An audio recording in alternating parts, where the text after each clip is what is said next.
You know what time it is. The Arizona Diamondbacks win tonight, beating the Mets by a score of 5-1. Jesse Friedman is going to stop by to talk here a little bit about this game and preview the finale. And most importantly, we are going to talk about Zac Gallen giving the Diamondbacks their first 7-inning outing from a starting pitcher this season. Turn on the cactus light. Diamondbacks win. Let's go, baby.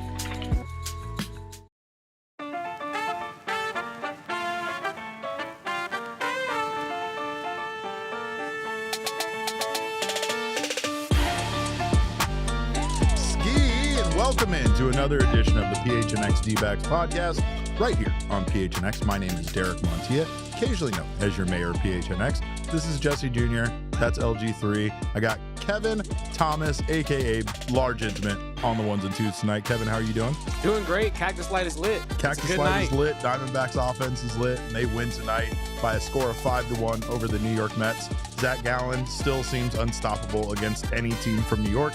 We're going to talk about all of that with our guy, Jesse Friedman, here shortly. Of course, this show is brought to you by our friends at Bet365 and Game Time. Go download that download that Bet365 app and use our code of PHNX365. When you sign up, get yourself some bonus bets. Go over to Game Time, get yourself $20 off your first order using code PHNX. And of course, like I said, thrilled to talk about this game with the one, the only Thunderstick, Jesse Friedman, our guy from Snakes Territory. Jesse, great to have you here, especially after a win. I feel like we've been talking a lot about losses, but we finally get to celebrate a late night win here with this wonderful chat of ours who is known to be especially crazy after a win, Jesse. But how you feeling about seeing Zac Gallen go out there and give the Diamondbacks their first 7-inning outing of the season? Even he seems surprised by it. It is pretty wild that is actually true, right? I, in my head, was like, I'm pretty sure that's the first outing by anyone of 7 innings or more. But I was also like kind of convinced that I was just missing someone, because certainly at this point into the season, about 5 weeks in, like somebody must have thrown 7 innings at this point. But sure enough, Derek, nope. Zac Gallen was the first one to do it. He went 6 2/3 in a previous outing, that of course against the Yankees, when he was very, very good, but was not able to complete 7 innings. And then Eduardo Rodriguez also had a game against the Tampa Bay Rays where he was able to get 2 outs in the 7th. So yeah, pretty wild that it took this long, but Zac Gallen has now been really good each of his last 2 times out. And maybe this is the beginning of one of those Zac Gallen runs where he could just be one of the best pitchers in the sport for, a month and a half, whatever it winds up being. Yeah, it's incredible. And of course, there was a lot of questions about Zac early on in the season, and there still has been in regards to consistency. Understandably so, because Zac Gallen has been the model of consistency for this team in his time here, right? So, like, it makes all the sense for people to be, I guess, panicked too early by the fact that he wasn't able to put together, some good consecutive starts. But now we're starting to see that, not just out of him, but out of the entire starting rotation. However, Jesse, the offense really got things going tonight. We'll talk about Zac, talk about the bullpen here. We got a lot to talk about here, but it was a big night from Lourdes Gurriel Jr., big night from Jose Herrera. Jesse, both of these guys, but we've been saying it, like, the offense has been producing and they've still been doing well. However, if you kind of feel like if this team could get anybody not named Corbin Carroll, Geraldo Perdomo, or Josh Naylor going, that this team would truly be dangerous. No disrespect to Pavin Smith at all there, but it really feels like, once you see guys like Lourdes and Jose Herrera contributing in the ways that they did tonight offensively, that this team can put up some numbers and can beat anybody. You just gotta love Lourdes Gurriel Jr., don't you, Derek? I mean, I know I do, Jesse. I know you do. You of all people, loving Lourdes Gurriel Jr., that's never been a problem for you. But yeah, like he can just sort of look lost at the plate for a full on month. And then suddenly he turns it on and he can carry an offense for a little while. And obviously, this hasn't been going on too long for him, just kind of the last couple weeks where things have really turned around. But they said a pretty wild stat on the broadcast where Lourdes had just four of his first 26 games of the season were multi-hit games, but now he has four multi-hit games in his last seven. So it really feels like things are starting to turn for Lourdes. And as I think we've talked about before, hitting against lefties has been a problem for this team. And you finally saw them really get to a left-handed pitcher today in David Peterson. Lourdes Gurriel has been a really big part of the Diamondbacks attack against lefties for a few years, and he of course was a key contributor tonight. Key contributor, absolutely. In that sixth inning, Naylor with the leadoff walk. Lourdes gets his second extra base hit of the game, which happens to be a home run. This one went very far, at least much farther than his double that he hit earlier. And that home run is our Sanderson Ford deep drive of the game. Lourdes Gurriel Jr.'s 383-foot home run with an exit velo of 108.5 miles per hour. It was really important because obviously the bullpen and Zac Gallen did a great job of holding this Mets team to just one run. So that really increased the lead there from a tight game at 2-1 to having some breathing room and feeling a bit more confident about this one at 4-1 lead after that home run. But Lourdes goes 3 for 4 tonight, just a triple away from the cycle. And it's got to be the purple, Jesse. Everybody's saying it in the chat. It's got to be the Serpientes purple being the main reason. I mean, Lourdes had to see the jersey hanging. He had to know that it was coming soon, and it's like between that and his hair coming together, it definitely feels like that's why Lourdes has unlocked his superpowers once again. People want me to dye my hair again purple, Jesse, just to get Lourdes going, and I think it feels unnecessary. Today that's the 2-year anniversary of Lourdes Today was first the admiring your hair? yeah, when he told me that I did not have enough volume, or that was the thing that was lacking. And trust me, I've been saying that for at least 10 years that I've been lacking volume in my hair specifically. But yeah, 2-year anniversary of that night, Jesse. That was a special, fun night in the clubhouse for us. And that's of course, purple pina power. We got Lourdes doing the thing. Jose Herrera also very good, but again, like you said there.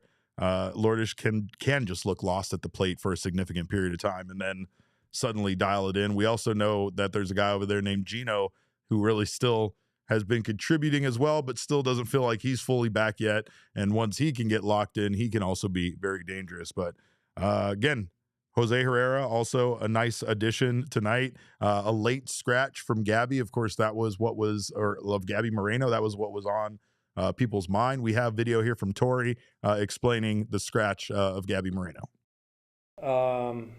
He's locked in. He is a student of the game. He is studying game plans, and by the time he squats down behind home plate, he is as ready as any catcher we have. And that is our standard. And he's doing a fantastic job. And he had a great offensive day the other day.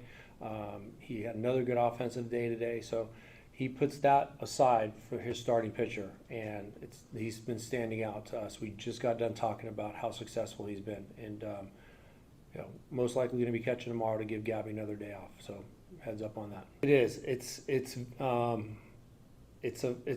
little bit of a challenging time. So as soon as that decision is made, it was a little bit late. In fact, it was happening about the time I walked in here. I knew that there was a conversation that was being had. And I walked in here to talk to you guys pregame. By the time I got out of here, it was happening. So I made the lineup change, and it's amazing to see. It's like we're a bunch of ants in an ant farm just running around like mad. And I always say, make sure we let Gallen know. He's the first person that we tell when we walk out of this meeting. So they get together, and I think their history has allowed them to kind of cut right through any concerns. And like I said, even though Hosey wasn't starting today, I'm sure he was as well prepared in anticipation that if he was needed at some point today, he was going to be ready to go. That was actually Tori on Jose Herrera and what he's given this team. The Diamondbacks are 10-3, Jesse, when Jose Herrera starts for this team, and he was a late addition. And obviously, Tori, they're talking about that kind of rush preparation there when around 3:30, 4 o'clock, right when we were talking to Tori pregame, that decision was made that they were going to scratch Gabi from the lineup based on soreness that he had. Actually, we also have that clip. Let's get to that one. We have Tori talking first about. Nope, not yet. We'll get to that. That one was what we were trying to get to. But again, Jose Herrera, just kind of surprising, Jesse. I mean, we asked Gallen and we asked Tori there about Herrera and his ability to kind of help this team win, and it felt like the one thing that both of those guys said was that he just really is dedicated to the game plan of what he's going to do behind the plate and what he's going to call in the game, and how what the other team is doing offensively and what he can do. It feels like he's just really good at making sure that his starting pitchers are getting the right calls as far as the pitches are concerned.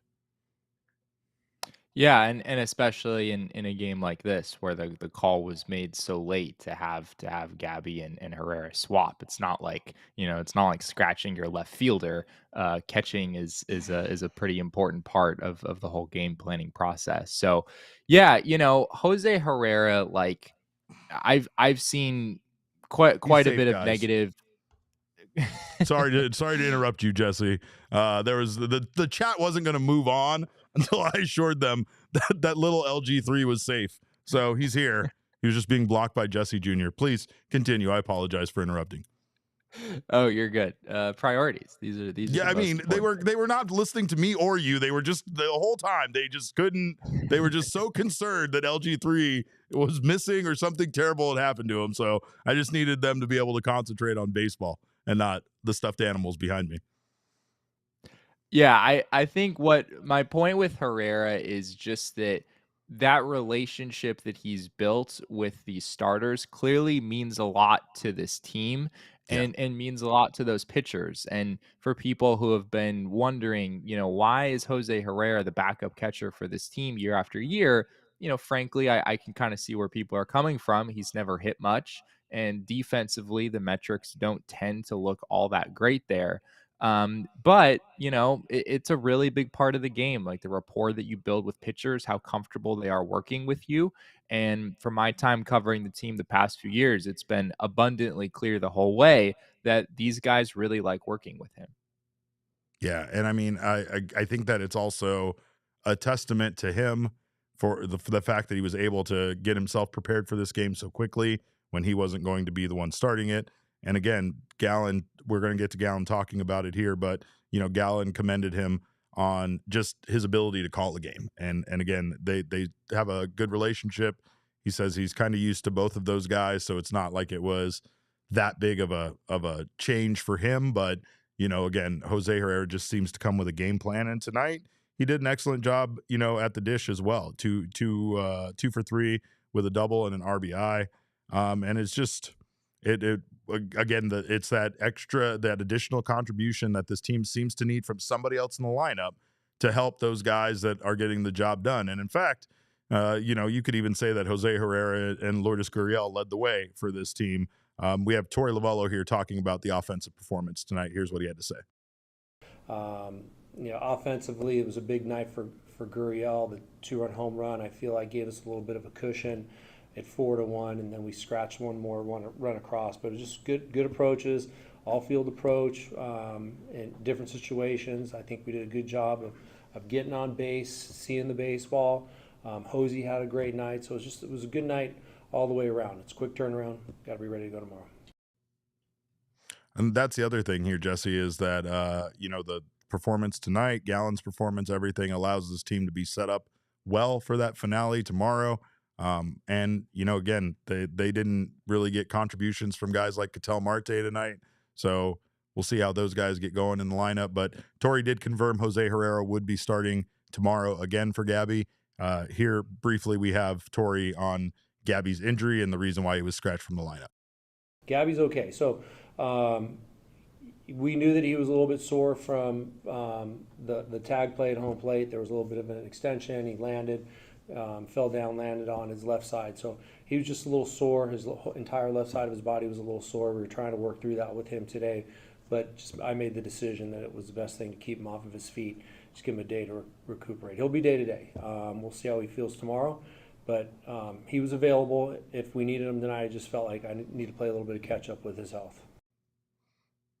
So that's where we're at with Gabi. Again, another injury of some kind, Jesse. I know it's small. I know it's not major.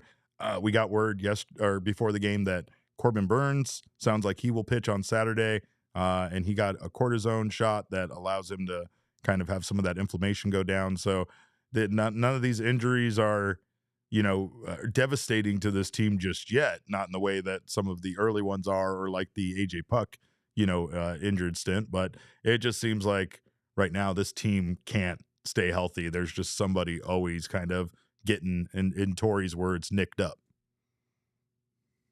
Yeah, we've played this game with Gabi before, right? The Dbacks Twitter account posts the lineup card, and then like a couple hours before the game, there's a change that's made, and then everyone's wondering, oh my gosh, what's going on with Gabi Moreno?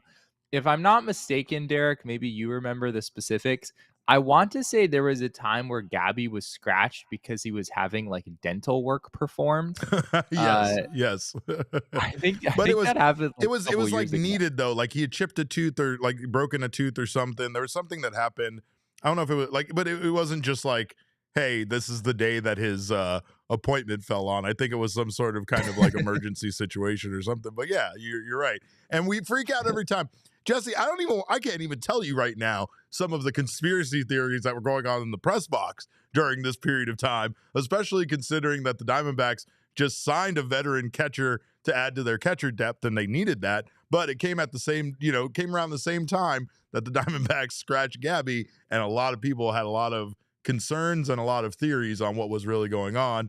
Obviously, this is a little bit better of an outcome, just feeling some aches and pains, but still, it like on one hand, it makes you sad because you want to see that lineup that includes Moreno in it, and you feel like that is the best lineup that the Diamondbacks have to put out there. But Jose Herrera, once again, is 10-3 in his starts for this team. Their team is 10-3 in his 13 starts.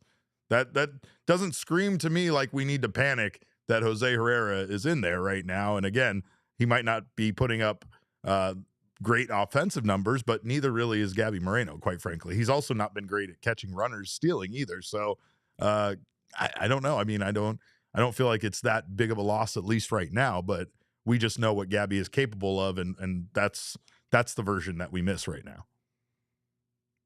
Absolutely. I mean, the reality is that Gabi Moreno hasn't had a very good start to the season. And there have been times in the past, I'm thinking specifically of that 2023 season, where there was this narrative that like the Diamondbacks were, a 50% better baseball team when Gabi Moreno was behind the plate than when Jose Herrera was. And you could kind of understand that at the time because Moreno, in addition to being a premier defensive catcher, he won the Gold Glove that year. He also was, around league average, a little above league average offensively. And obviously Jose Herrera has never done that consistently at the big league level. So there was a really significant difference in performance between those two guys. This year, Jose Herrera, after today, Derek, has an OPS that I think is 11 points higher than Gabi Moreno. And I'm certainly not saying that's going to continue. I think by the end of the season, Moreno, I believe in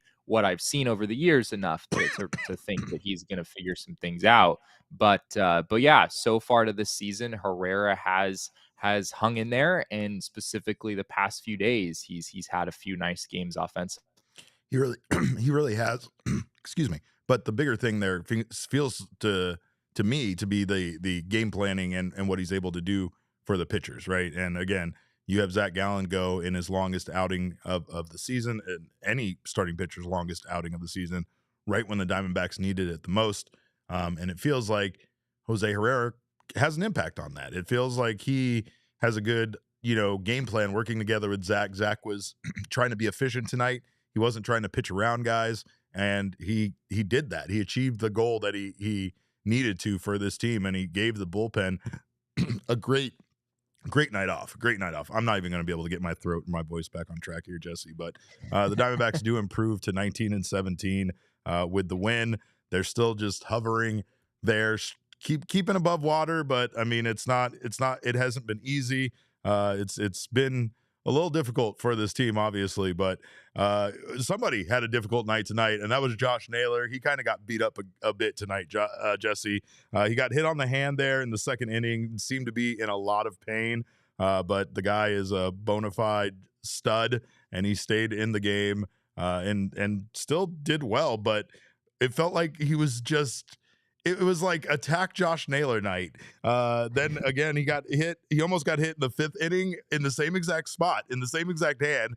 And he gave Mets starter David Peterson what could be described as a look, Jesse, what could be described as a look because he was not happy. And again, he also fouled one kind of off his foot, and he had a lot of things not going his way, but it felt like Naylor was just kind of in the middle of everything. There's a big play there in the ninth inning where defensively you could question whether or not he should have maybe picked up that ball that was kind of going down the line, fair or not. There a lot of discussion again in the press box about that one. Jesse, what did you think?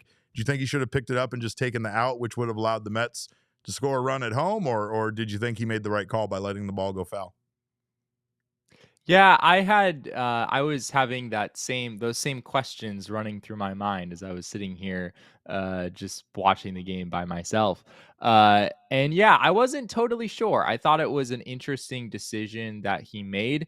I think like mathematically, it wouldn't surprise me if it actually is better to just take the out there, because at that point you just have one more out to go, and Right. it's not like you're allowing someone to reach base, right? Like you're getting an out. The Mets still would have needed another hit in order to get the tying run to the plate. So Correct.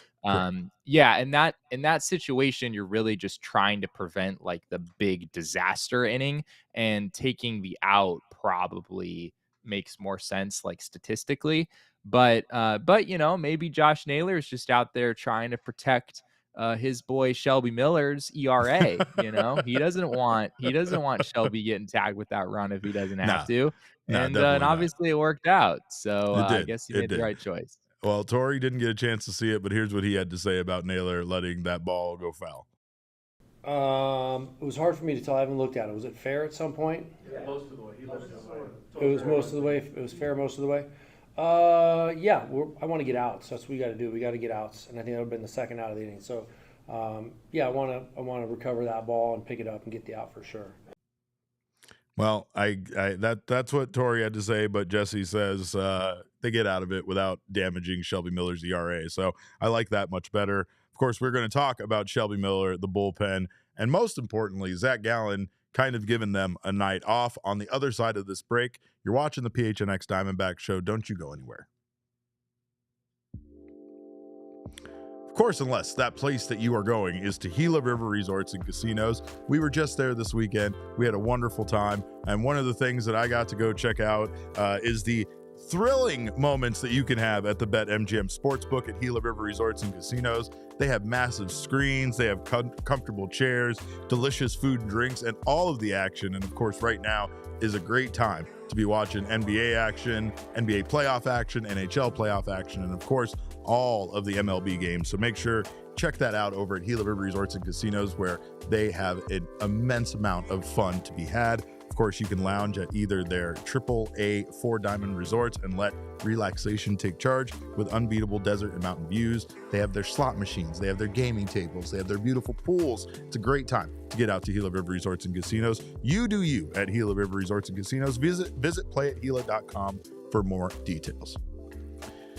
And of course, all Pro Shade Concepts, you might have a good staycation out at Gila River, but you got to come back home. And all Pro Shade Concepts can help you extend your outdoor living space and make it just as wonderful as a resort. With a custom fit awning, they have hundreds of designs to choose from. They'll match any home. They can work with your HOA to make sure it's HOA compliant. They can add LED lights, remote controls to your awning. And of course, they can also fix and update most old or outdated motorized awnings and patio shades. They are the most trusted local shade company, voted #1 by Ranking Arizona for patio shades in 2024.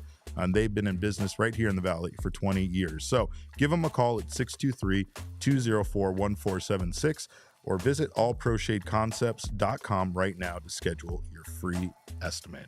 And let me tell you, Espo got him, and he won't shut up about it, and he loves it. Jesse, he has his house is cooler now. He's cooler. He has a remote control that can make, things. I know you don't need to worry about things staying cool in San Diego. I don't even know why you guys need like a weatherman out there. Do you really need a guy to go, here's the 7-day forecast, it's going to be nice, back to you, right? Like, that doesn't seem like something that's needed in San Diego. But I will say, Zac Gallen, very cool, possibly cool enough to live in San Diego, chill enough to live there, though. That's probably a bad idea, and I shouldn't be saying these things considering it's his walk year. Didn't allow a hit, Jesse, in this one until the third inning.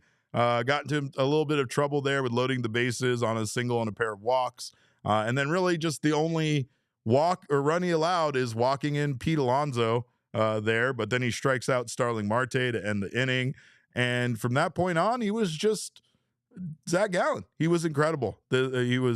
He didn't strike a lot of guys out, but he did get himself 6 strikeouts. We can throw the Circle K strikeout tracker up there for that.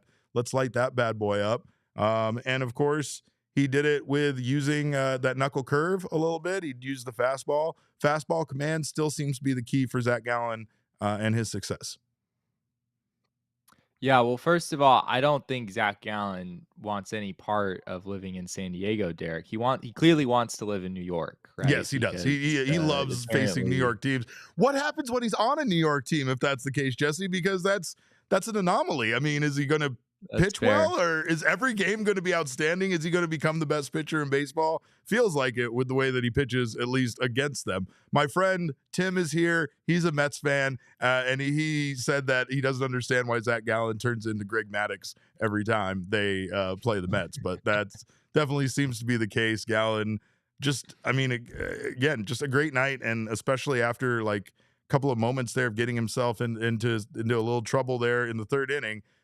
Just gave the Diamondbacks exactly what they needed, which was a long outing from a starter.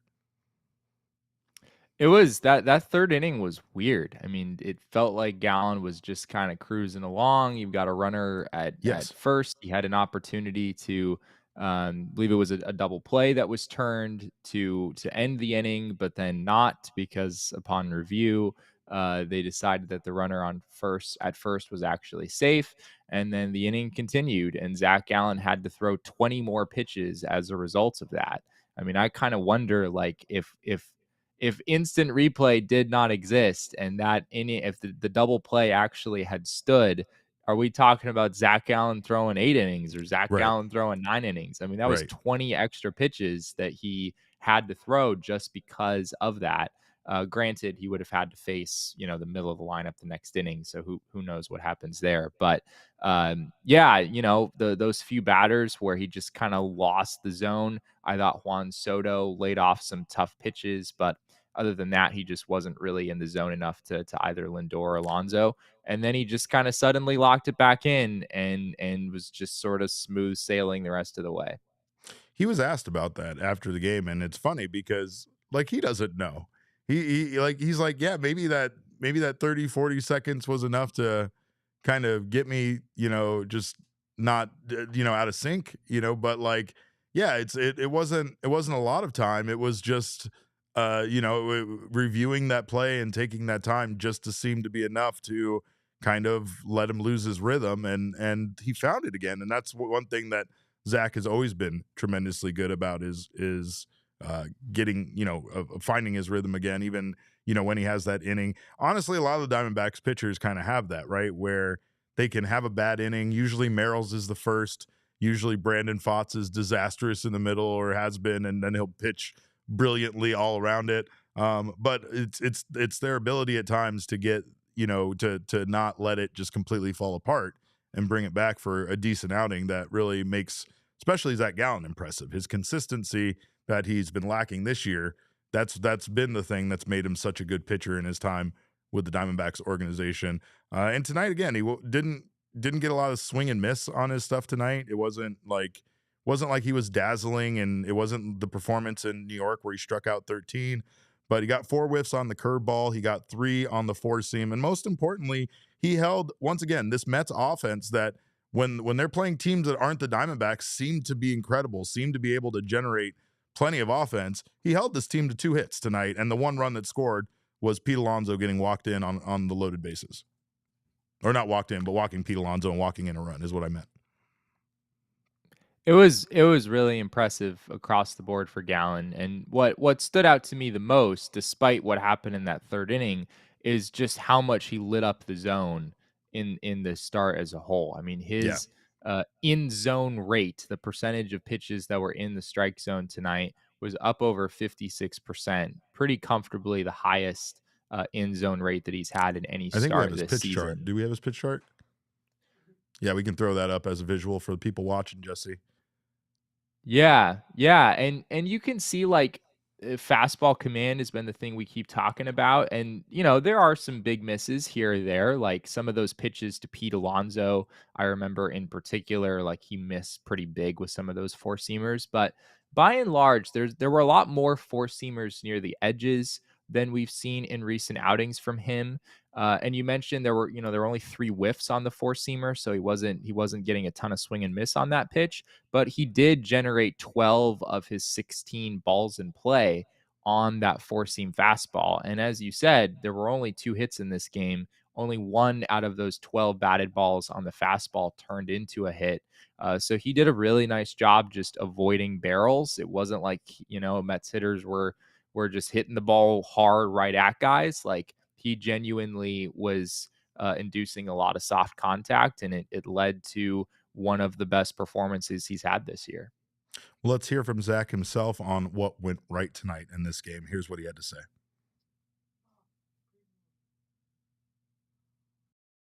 I mean, I feel like I had everything. Changeup necessarily wasn't there first couple innings. I think once the fatigue kind of set in, the changeup kind of showed its head. But yeah, felt like I was in a really good spot delivery wise. Was able to kind of repeat pretty well. Was just kind of be able to stay in the zone. And I mean, Hosey called a great game, so just kind of following his lead and try to make pitches.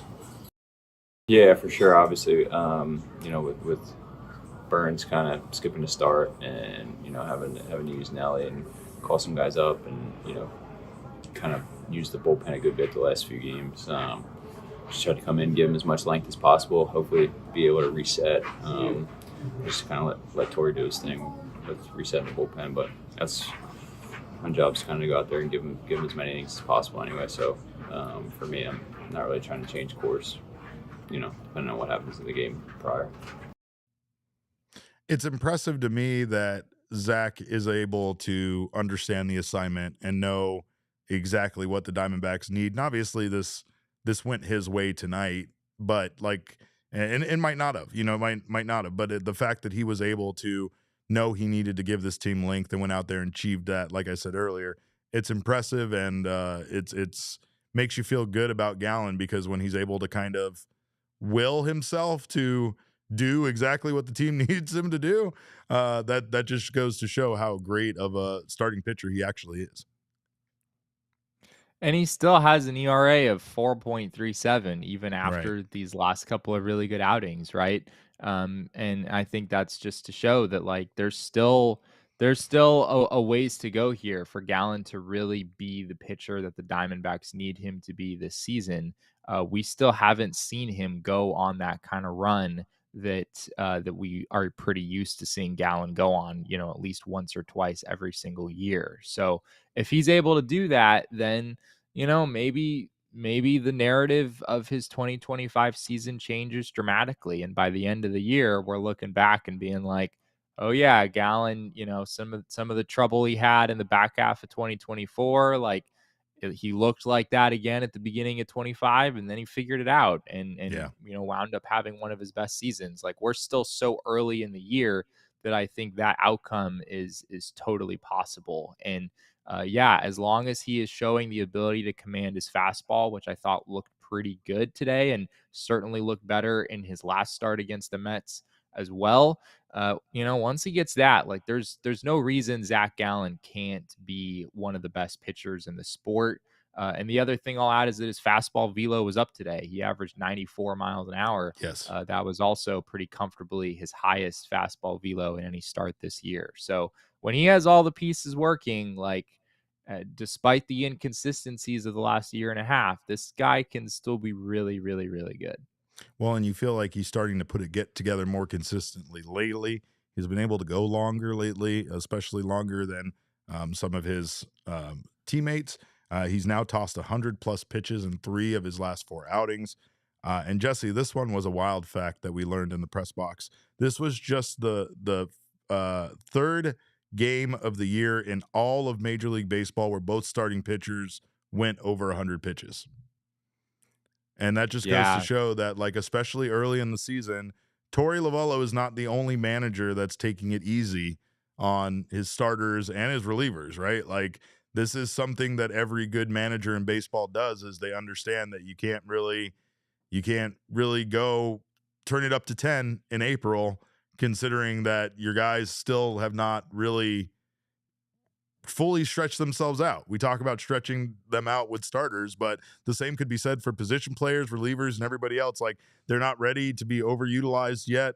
There will be a time for that, and it's soon. It's, end of May, beginning of June, that starts to get into the dog days of summer for the baseball season, and guys can be used a lot. But, we've seen the pile of injuries the Diamondbacks have already experienced, and it doesn't really feel like, despite the fact that the criticism of Torey Lovullo a lot of times is that he doesn't play guys every day, doesn't go to the best relievers all the time in those big game situations.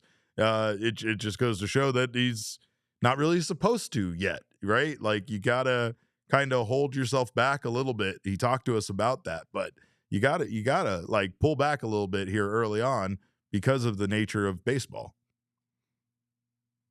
Yeah, and I think it's also going back to the earlier stat of the fact that Zac Gallen was the first member of the Diamondbacks to actually toss 7 innings. Like, on one hand, that is sort of disappointing, right? I mean, you definitely would have hoped to have something like that happen by the time you're in the first week of May. However, I looked up the full list of pitchers who have thrown 7 innings or more in a start this season, and it's only happened 98 times across baseball entering today, which might sound like a big number, but there's 30 teams. 98 divided by 30 is about 3 games, right? Going every day. Yeah, right. There's a whole lot of baseball games that happened last I checked. So 98 is actually a pretty low number. We're about 30. Dbacks have played 36 games, and on average, a typical major league team right now has only had about 3 or 4 starts where their starter has gone 7 innings. So, is it indicative of a problem that the Diamondbacks have had? Yes. But is it also indicative just of a larger trend across the league? Absolutely. Like, I'm be curious to see what this would look like, 2 decades ago. I would imagine that by May 6th, you're expecting to see, every team with like 15 or 27 inning starts at this point in the year. But to your point with the pitch count metric as well, like, that it's just a very different game than it was 10 or 20 years ago. It really is. And again, it's also like the way guys train is different. Everything is different. And honestly, 25 years ago, you had 3 guys in the league throwing 100 miles an hour. Now everybody wants to throw 100 miles an hour. Now 95 is slow. 95 used to be gas. Used to be an A+ elite pitcher if you threw 95. Now that's like junk. So it's the game evolving and guys getting better. But unfortunately, we discussed this with Torey yesterday. This is kind of part of the evolution, is that the human body can only do so much, right? Torey talked about the fact that we're really meant to throw underhanded like softball pitchers. That's the reason why they can throw 125 miles an hour and then can come back and do it again tomorrow, because that's the natural pitching motion, not this overhand or Ryan Thompson sidearm stuff or any of this stuff that these pitchers are doing. But Gallen, of course, great tonight. He did talk briefly. We have his comments, actually, the ones I was describing earlier, about him losing and regaining focus in this game after that brief hiatus due to the review. Here's what Gallen had to say about that. I mean, I felt like my plan was to go after Lindor. I don't know what necessarily happened. Just ball kind of got away from me in a sense. Tried to pitch Soto tough, and then same thing with Alonso. Just tried to challenge him there, 3-2. Fastball just got away, but yeah, I wasn't necessarily trying to pitch around those guys. I was really trying to limit the pitch count. Just I don't know what it was, just out of body experience for three hitters. Not necessarily. I kind of knew I'd hung out there by the mound, knowing that it looked like, to my eyes, it looked like it was safe. So I was prepared to go out there and keep throwing. Yeah, I don't know if subconsciously just that 30 to 45 second break just kind of threw me off my rhythm or what, but going forward, it's just something I gotta stay on top of and not really allow it to happen again. Jesse, he also had the audacity to answer a question that was asked of him. Jack asked him if he had tweaked his ankle during a play or whatever. It was during when he was covering over at first base, and he had the audacity to tell us that, hey, the pitch clock moves pretty fast. Sometimes the game moves fast. So when you're covering over at first and you're walking back, sometimes you need to milk it, is what he said. He said milk it. And then he knew he made a mistake because we all stood around and were like, you said the thing.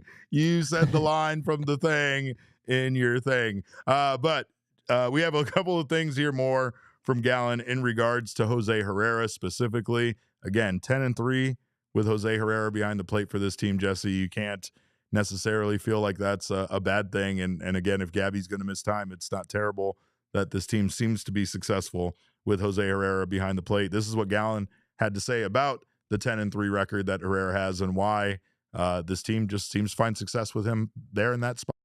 Yeah, I think the thing for Jose, his big thing, which I think the pitcher loves to hear, he wants to hit 350 behind the plate. That's his thing.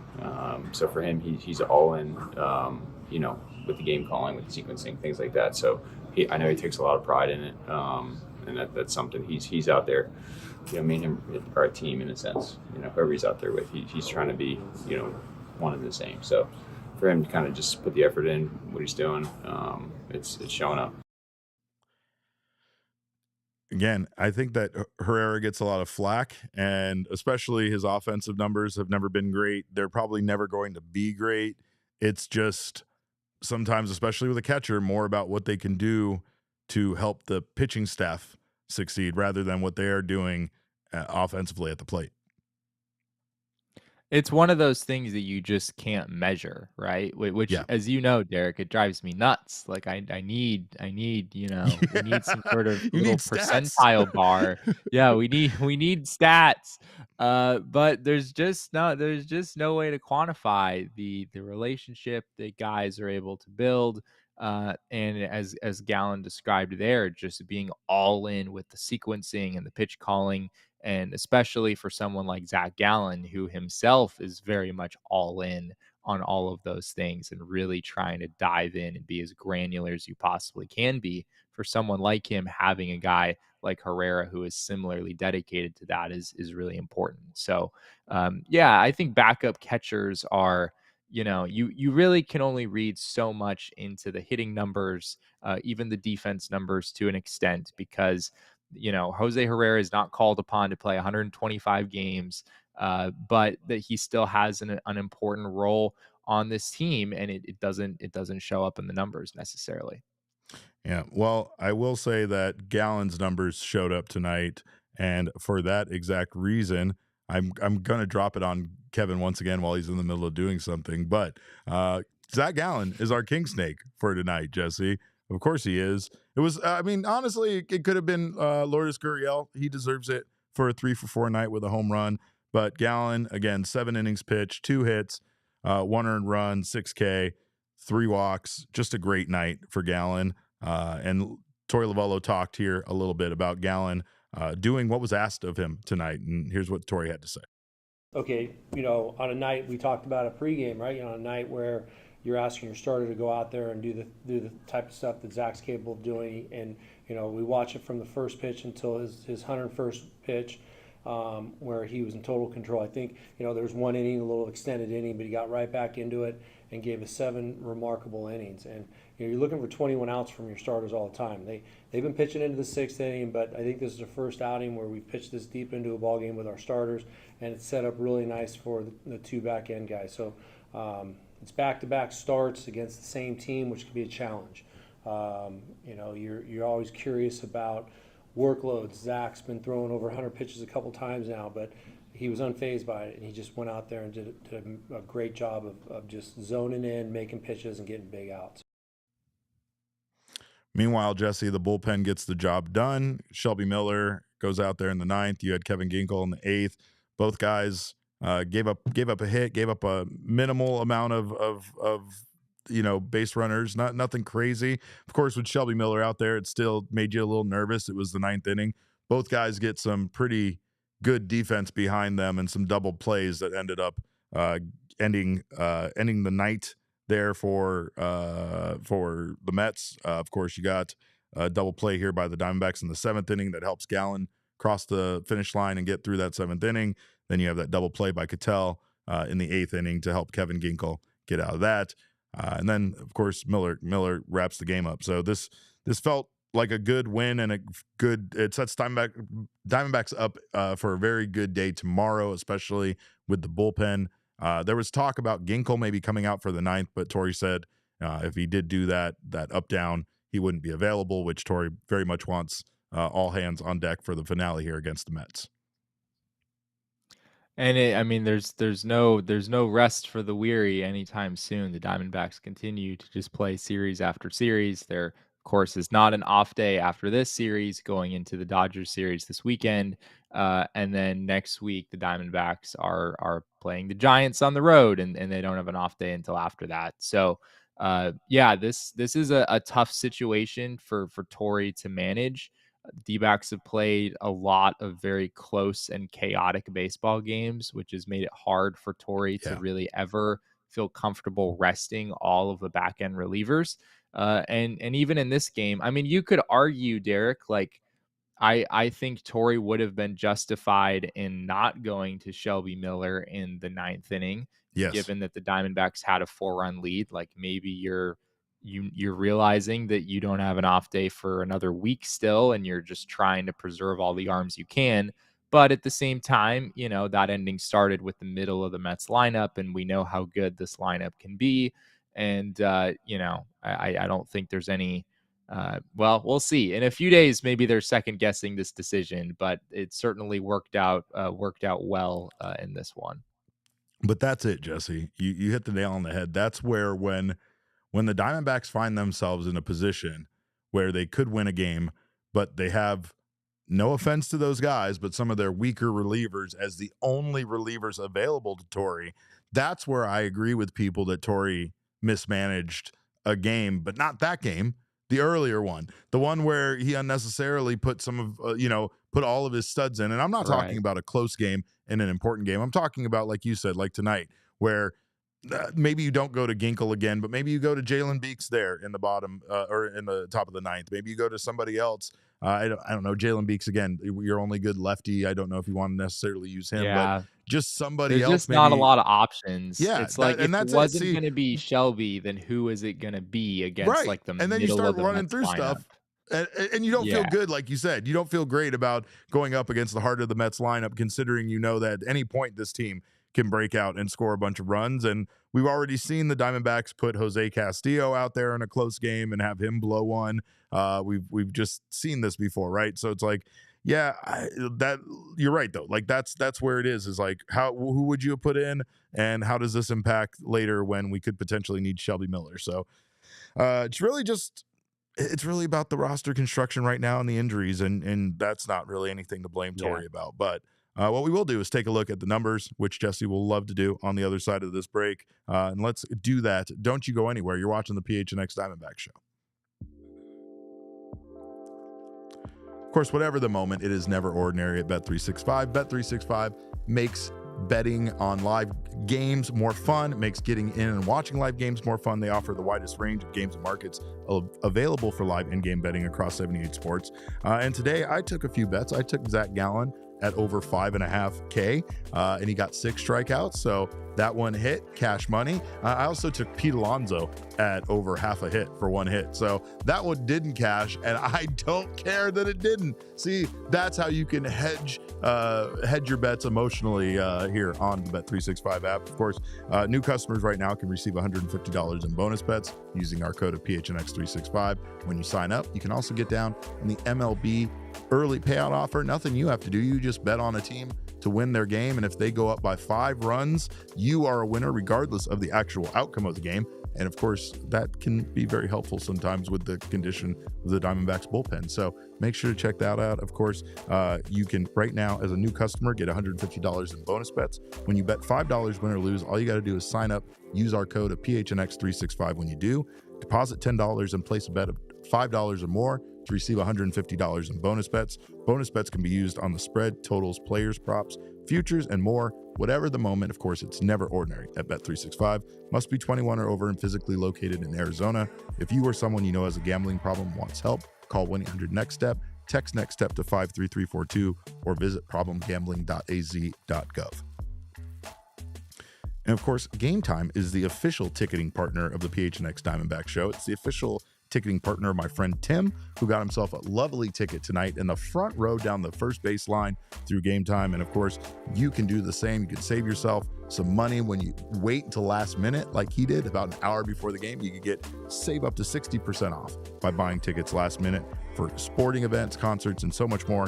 You can also make last minute ticket buying easier than ever by using Game Time picks that highlights the best seats, best deals in the house. And of course, as Jesse would say, it's an aesthetically pleasing app. So make sure to take the guesswork out of buying tickets with Game Time. Download the Game Time app today, create an account, and use code PHNX for $20 off your first purchase. Terms do apply. Again, create an account and redeem code PHNX for $20 off. Download Game Time today. Last minute tickets, lowest price guaranteed. Kev, what time is it? Game time. Game time. That's a lot of energy.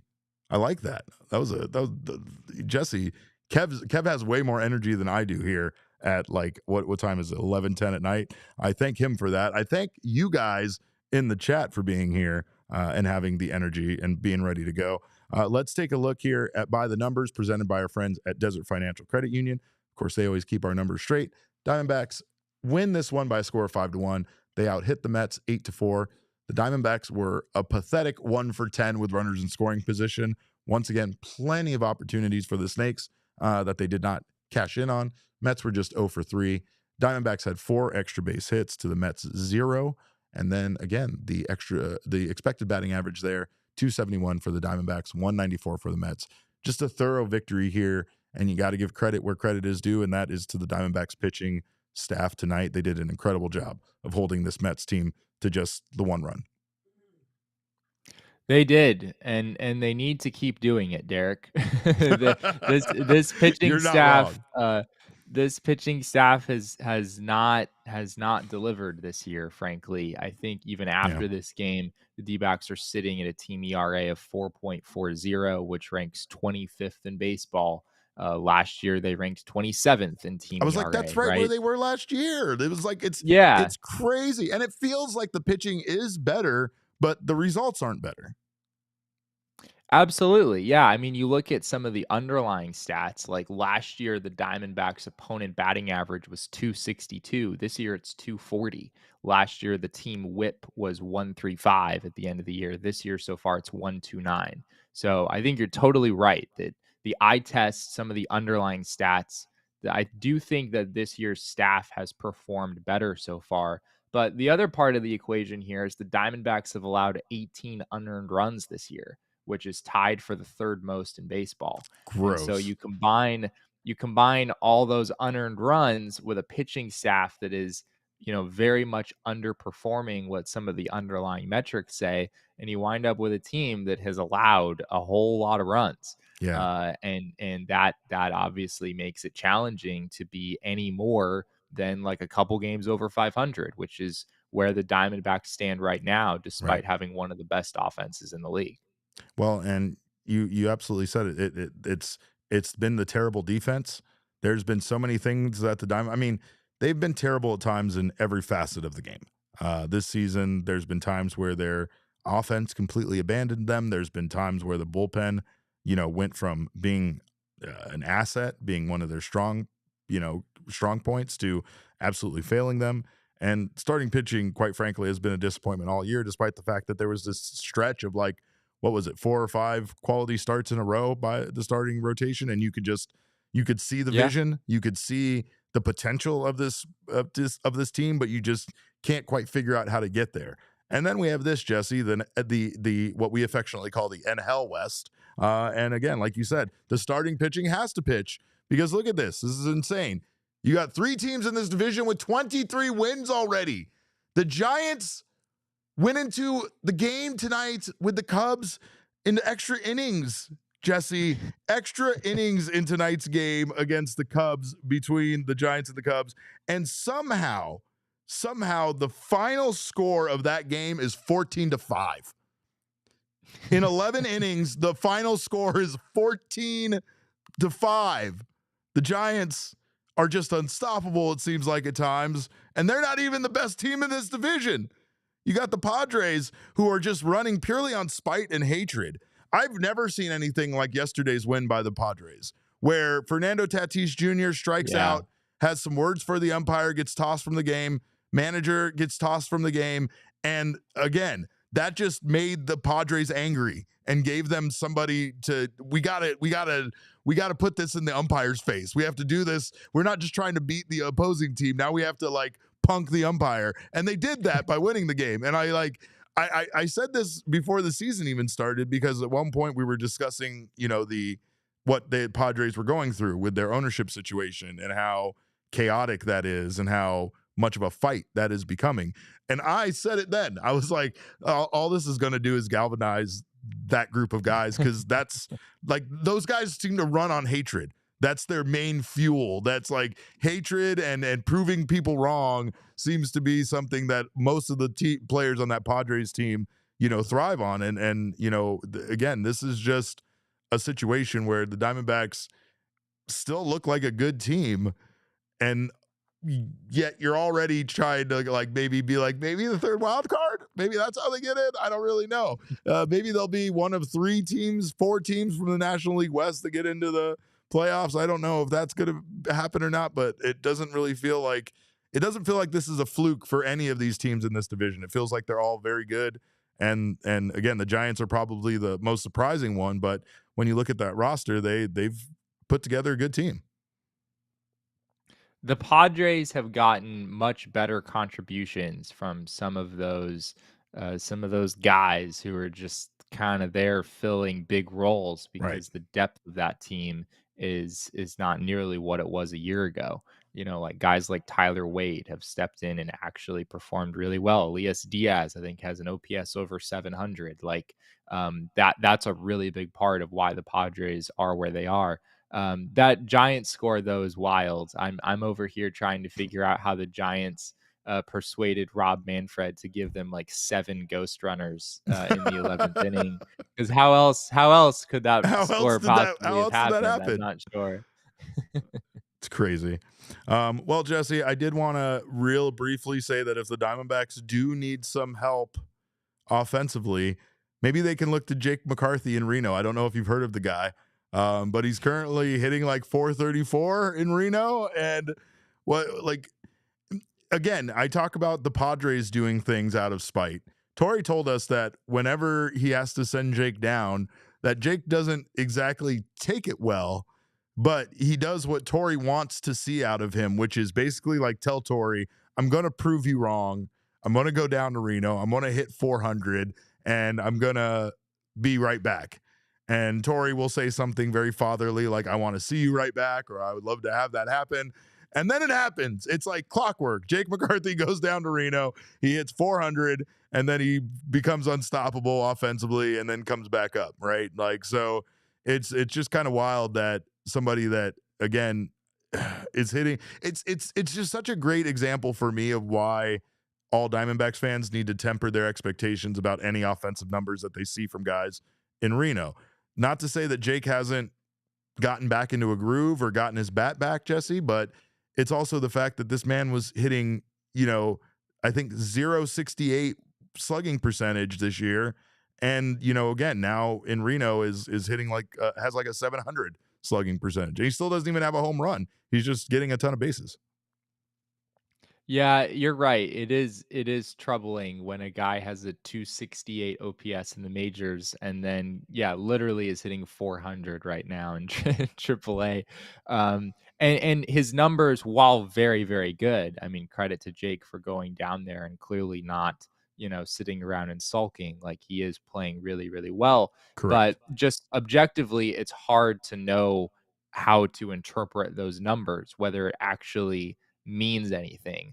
I mean, Right. his 1074 OPS in Reno is not all that. It's a little bit higher, but it's not all that much higher than his numbers in Reno back in 2023 when he spent some time there, or in 2022. It's roughly similar to that. So this has just kind of always been the reality of having your AAA affiliate in Reno, and the gap between AAA pitchers and major league pitchers Right. also seems to only be widening by the year. So yeah, credit to Jake, and I hope for him that he gets another opportunity soon. Well, if you guys are watching on TV, make sure to come over to gophnx.com. I'm going to say some mean things about Jordan Lawlar right now. So you might want to hop over if you want to catch that, or maybe just not and don't come over here and see it. But again, Jesse, not to say mean things about Jordan Lawlar. I think he's doing an incredible job, and I think he is going to be an incredible talent for this team when he comes up and he's on the major league roster. But that's kind of what I'm saying is I'm not trying to dismiss that Jordan might not be able to come up and hit at a major league level. It's just you can't you can't see what a guy like Jorge Barossa is doing and then expect him to still do that in the majors. You can't expect Jake to return to the major league roster and still hit 400. That's not going to happen. But it just, I guess it's a good example of why those numbers are so heavily skewed. And it's also pitching numbers, right? Like sometimes we saw this with Ryan Nelson and Dre Jamison when they got called up. These guys had like a 6 ERA, 7 ERA, and then they come up and shove at a major league level. Well, in the same aspect, it's not the PCL. You don't have the elevation in some of these cities that these teams are in to deal with. You don't have like these oddly high-powered games where you see Reno Aces beat, somebody today by a score of 27-23. And you're like, what the hell? Is that a baseball game? How did that happen? Yeah, it's really tough, and I think it's an important thing for fans to be aware of that.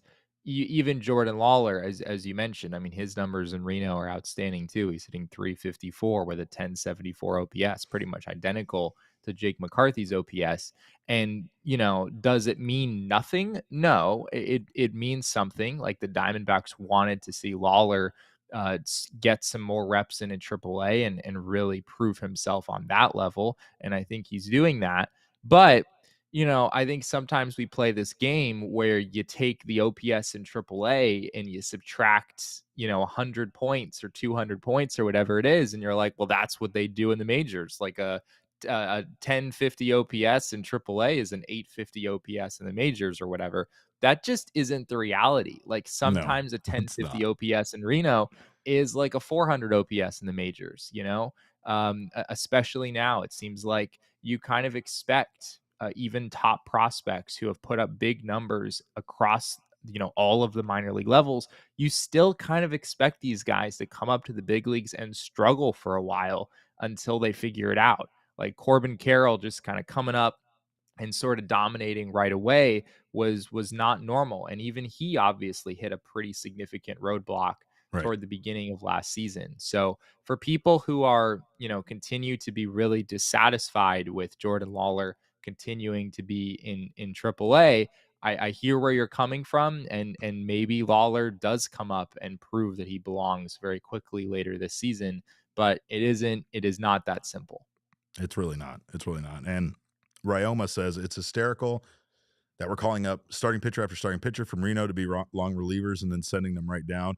Honestly, it's not that hysterical. It's more of a, a depth issue, and it's not great because you are using guys' options and you're not necessarily taking full advantage of, I guess, you are putting some sort of speed bump, I guess you could say, in their development by doing so, right? But also, when you do call guys up, I mean, not every starting pitcher at a minor league level is going to be a starting pitcher at a major league level. There's just not that many opportunities, and not everybody comes up and can, have length and be successful as going 5, 6, 7 innings in MLB. But doesn't mean that they still don't have worth, that they still can't go out there and give you something. And in this case for the Diamondbacks, it is a good opportunity considering the need for them to give guys an opportunity to see if there's anybody that grabs that brass ring and gives the Diamondbacks, exactly what they've received out of certain guys that have been given a similar opportunity. Justin Martinez is one of those guys. There was a point when he was pitching for the Reno Aces that it felt like, yeah, he could throw 105 miles an hour, but he wasn't getting it anywhere close to the strike zone. He couldn't hit the broadside of a barn. So it was like, what cool, that guy does that, but what good is that? And then he continued to develop and became the pitcher that so many people now want to see as the closer of this team, right? And that happened very fast. His development was quick. He's still a very young man, as is a lot of these guys that the Diamondbacks are calling up. Cristian Mena was added to the roster today, and he's a guy that we know has had some pretty good stuff in the past, but also didn't really find a ton of success at a major league level. Doesn't mean the Diamondbacks are going to quit on him. They let him go back down to Reno, let him work on some stuff. They need him now. They get a chance to maybe see him if they need him, and if not, they might option him back down as well, right? Like the game they're playing right now with the bullpen is really just about trying to make sure that they can give themselves arms and not leave Torrey in the position that he's already been left in a handful of games, this season, right? So, but I will say this: Reno is a fun place, Jesse. Reno is a great place to watch baseball. And speaking of Reno, yes, sir. What do you got, Kev? Jesse Friedman, Reno, Nevada, better or worse than Tucson, Arizona? I have to confess that I've never been to Reno, Nevada, but we need to change that. But that feels irrelevant to the question because I still feel very confident in my answer either way. Yes.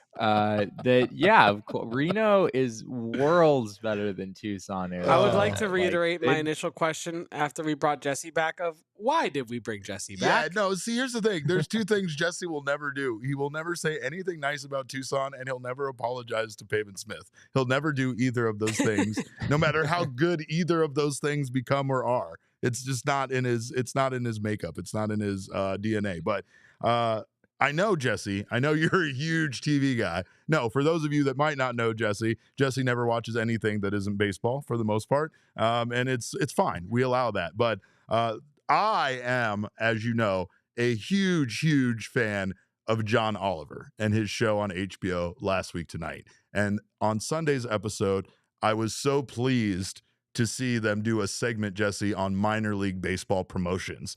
They talked about how great minor league promotions are. They specifically brought up certain teams that have had a tremendous amount of success by changing their identities, like the Trash Pandas, for instance, who sold, I think it was something like $1 million worth of merchandise once they changed over to the Trash Pandas before they even played a baseball game, which is awesome. And of course, they went through all of the alternate identities that teams have and certain things that they've done. They brought up our very own Amarillo Sod Poodles and of course, the change over to the calf fries based on them being bull balls, fried bull balls that they sell there in the stadium. You can actually get the calf fries there at the stadium. That was something that I did not know and makes me once again need to take another trip out to Amarillo. But the important reason why I bring this up, Jesse, is that this show, hosted by this notorious troublemaker, John Oliver, has offered to take over creating a new alternate identity for a minor league team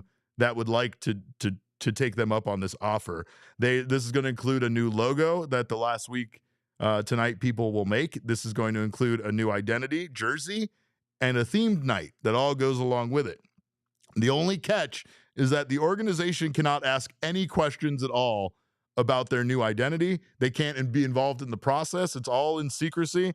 They cannot know what is happening beforehand, and they have to go with whatever John Oliver and his team create for this team. And quite frankly, I can't think of a better team that needs this more than the Reno Aces.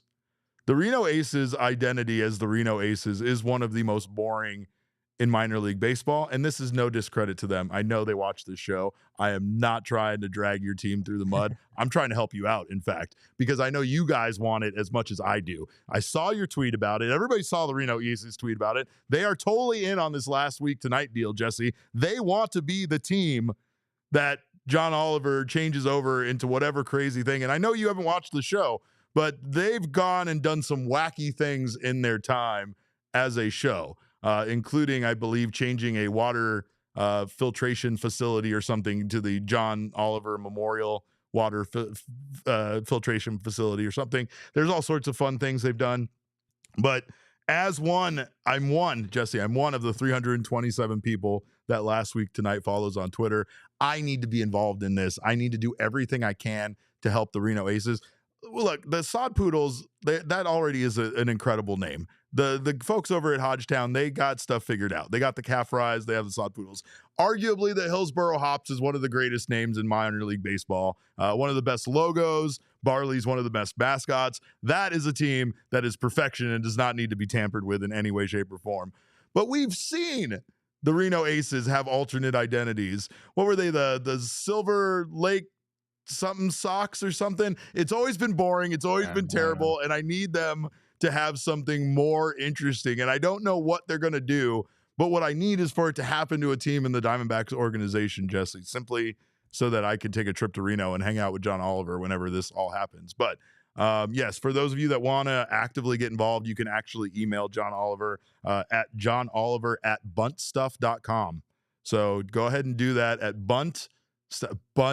Kevin's looking at me like I'm going to get us thrown off YouTube. It's Bunt Stuff, Bunt. Get your mind out of the gutter. John Oliver at buntstuff.com. So send that email over.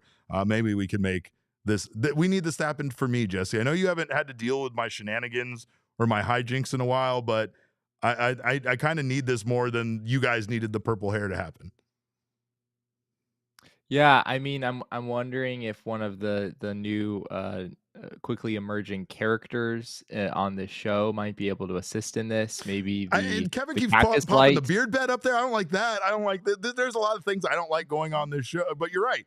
We like mascots around here. We have plenty of mascots. We have Jesse Jr. We have LG3. We got the cactus light. The cactus light's definitely a mascot. I don't know if this is more of an object or a mascot, but it's definitely one of those two things. But yeah, no, I remember at one point the Reno Aces did something with Marvel, and I was really excited to see what it was. Like, and some of the other teams got really cool alternate superhero identities, and theirs was Mr. Baseball. That was what theirs was, Jesse. It was Mr. Baseball or Captain Baseball or something. It was a baseball. I remember you being kind of disappointed with it. And I was so disappointed. I can't even tell you how disappointed I was. I just need fun stuff to happen. I need the Diamondbacks, quite frankly, to win this series against the New York Mets. That's something else that I need. I think we have our probable pitchers for the finale here. It is one Merrill Kelly going up against Kodai Senga, who, again, was very good against the Diamondbacks in his previous outing. However, Diamondbacks did an excellent job at making him work, Jesse, and limiting how long he was able to stay in the game. Hopefully, that's something that they can do again today. They also had a pretty good game plan about attacking him kind of early in the count and trying not to get to that ghost fork pitch. You guys were talking about a counter on words to say on this show. You're going to need to throw up a counter for how many times Bert says ghost fork tomorrow. That's for sure. Yes, they do. They get their mileage out of that out of that phrase every time Kodai Senga pitches. But you're right, they did. The Diamondbacks did a really good job running up his pitch count in his outing against them last week. He threw 87 pitches, was only able to get 12 outs in that game. And it's something the Dbacks are often able to do, like even against really good starting pitchers. They have a lot of guys who are able to work counts and really make these guys work. So yeah, I don't think this Mets bullpen is untouchable by any means. So if you're able to get into that unit a little bit, except for Brazoban, who I'm not sure the Diamondbacks will ever. I'm not sure they'll ever manage to score a run off him. And however long his major league career goes, they tend to look extremely lost anytime Brazoban is on the mound. But everyone else in Major League Baseball, I think they said like in one of his outings against the Diamondbacks, like he'd only given up one hit at that point or something like that. I was like, that can't be right. That definitely can't be right. But I wouldn't be surprised if it was right because he's been incredibly good. And again, this is a great opportunity for the Diamondbacks to just kind of take a series from the Mets, who they've been good against everybody else, but for some reason the Diamondbacks have given them problems, and the Diamondbacks have been really good this year in series finale games, so they have a great chance here to close things out tomorrow. Yeah, and the other thing I'll add on this is that I think tomorrow, like, I don't want to say any game happening on May 7th is all that important, but this is an opportunity for the Diamondbacks to take the tiebreaker with the Mets, Yes. which is something they were not able to do last year, and it didn't end very well for them that they were not able to take the tiebreaker from the Mets. So, yeah, as we learned toward the end of last season, these games in May can actually kind of make or break you.